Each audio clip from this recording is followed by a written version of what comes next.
আওয়ামী লীগ, কিন্তু শেষ পর্যন্ত কি তারা টিকে থাকতে পারছে? আমরা শুধু পিছনে 16 বছর নয়, এদেশের মানুষ এই স্বাধীনতার দীর্ঘ 53 বছরে যাদেরকে রাষ্ট্রীয় ক্ষমতায় অধিষ্ঠিত করা হয়েছে, যারাই রাষ্ট্রীয় ক্ষমতায় অধিষ্ঠিত হয়েছে, তারা সকলেই জনগণকে শোষণ করেছে, নির্যাতন করেছে, নিপীড়ন করেছে, বাক স্বাধীনতা তারা হরণ করেছে, মানুষের অধিকার নিয়ে তারা ছিনিমিনি খেলেছে।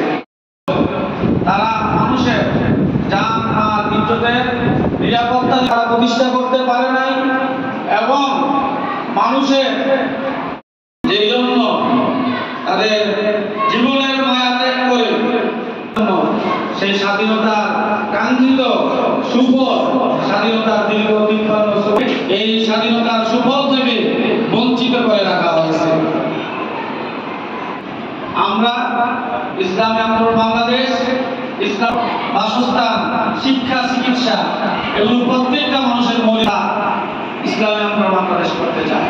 যার কাপড় নাই পরনে, তারা চিকিৎসার অভাবে দুঃখে দুঃখে মরছে, তাদেরকে সুচিকিৎসা করে, তাদেরকে এখানে মূল্যবোধ বলতে কিছু নাই, যা দিয়ে রাষ্ট্র পরিচালনা করা হয় এর মাধ্যমে এই জিনিসটা সবচাইতে বেশি প্রয়োজন, সেটা হলো ইসলামী সমাজ ব্যবস্থা প্রতিষ্ঠা করা।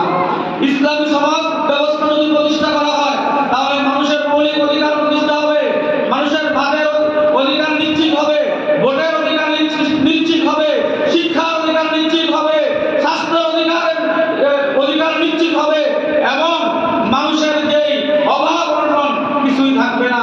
এই দুনিয়া একটি শান্তির স্বর্গরাজ্যে পরিণত হবে।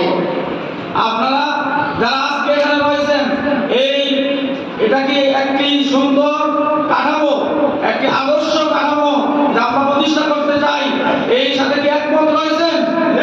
যদি একমত থাকেন তাহলে আপনাকে আমাকে কি করতে হবে?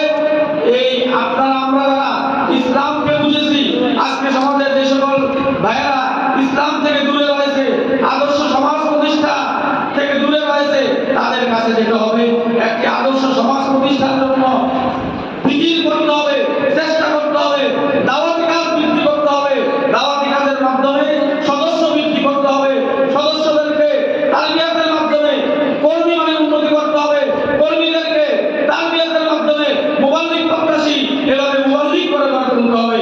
যদি আমরা একটি সমাজে যোগ্য নেতৃত্বের একটি পরিবেশ সৃষ্টি করতে পারি এবং দেশের সিংহভাগ মানুষ যদি ইসলামী বিপ্লবের কথা চিন্তায় আনে, তাহলে আমরা দেশের সকল মানুষকে সাথে নিয়ে একটি গণবিপ্লবের মাধ্যমে আমরা একটি আদর্শ সমাজ প্রতিষ্ঠার পথে আমরা সামনে অগ্রসর হব। সংস্কার হোক, তারপরে নির্বাচন। কিন্তু যারা রাষ্ট্রীয় ক্ষমতায় ইতিপূর্বে ছিল তারা এখন বলছে আগে নির্বাচন পরে সংস্কার।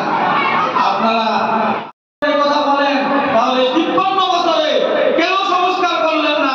এটি দেশের মানুষের প্রশ্ন। 53 বছরে কেন সংস্কার হলো না?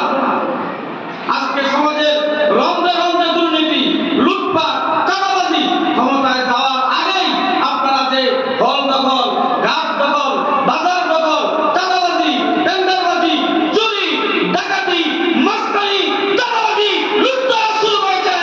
ক্ষমতায় গেলে আপনারা কি করবেন এদেশের মানুষ ভালো করে জানে। অতএব আপনারা যদি সজাগ থাকেন তাহলে তাদের নির্বাচনী জিগি